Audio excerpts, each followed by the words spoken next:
Bonjour, je suis Mathilde Dien, chargée de communication interne au sein du BRGM.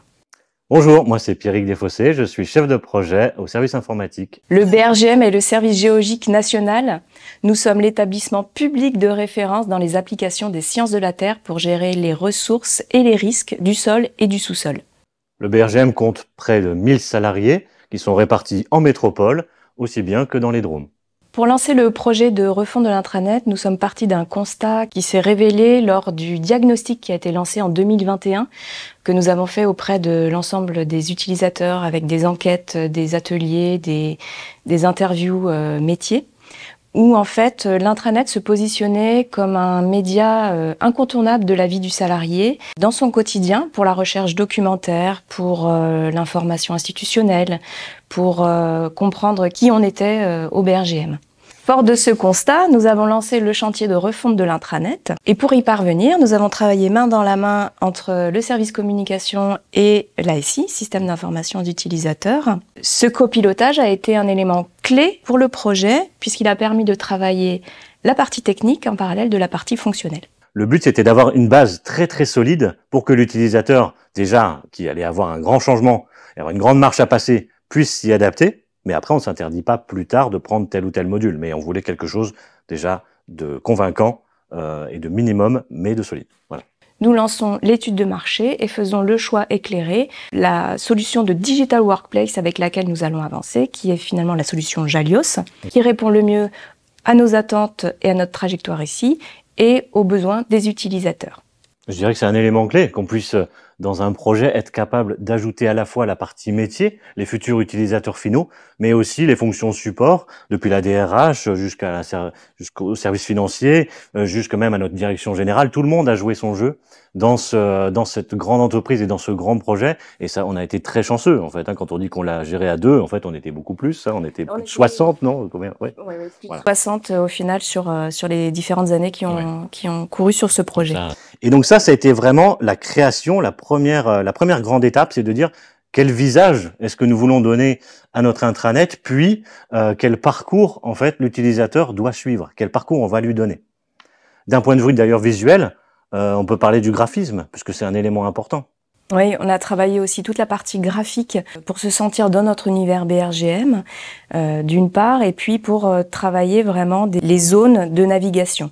Donc tous ces éléments ont concouru et ont participé à faire que l'appropriation soit plus facile pour chaque utilisateur et qu'on se sente chez nous quand on arrive sur notre intranet.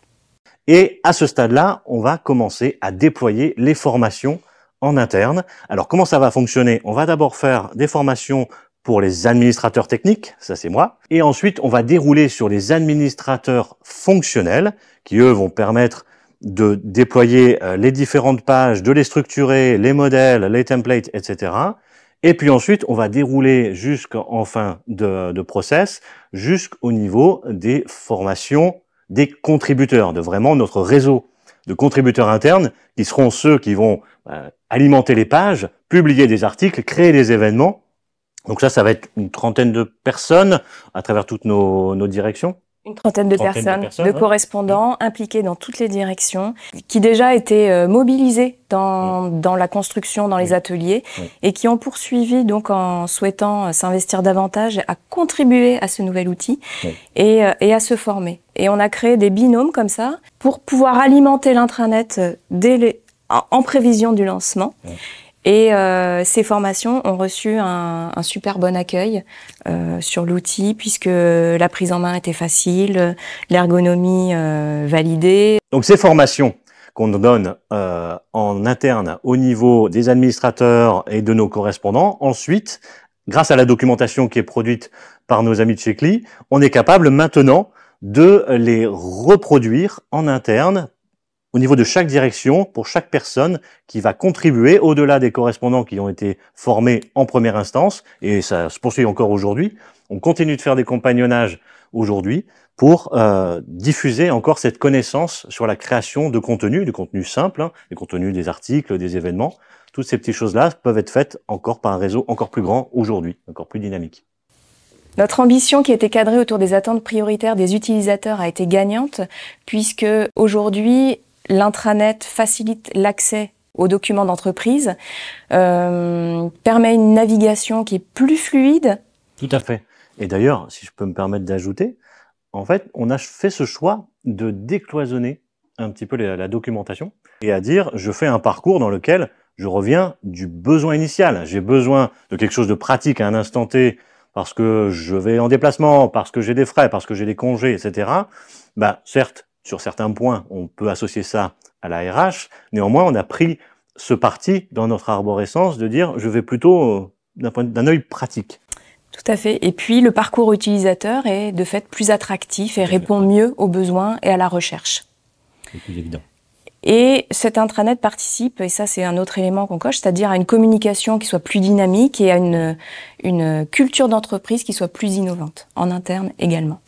Et on voit donc que le public s'approprie très vite l'outil et se sent chez lui, et ça c'était bien notre but. Exactement. Donc on a remporté ce projet de manière à ce qu'il soit plus attractif, innovant pour les utilisateurs.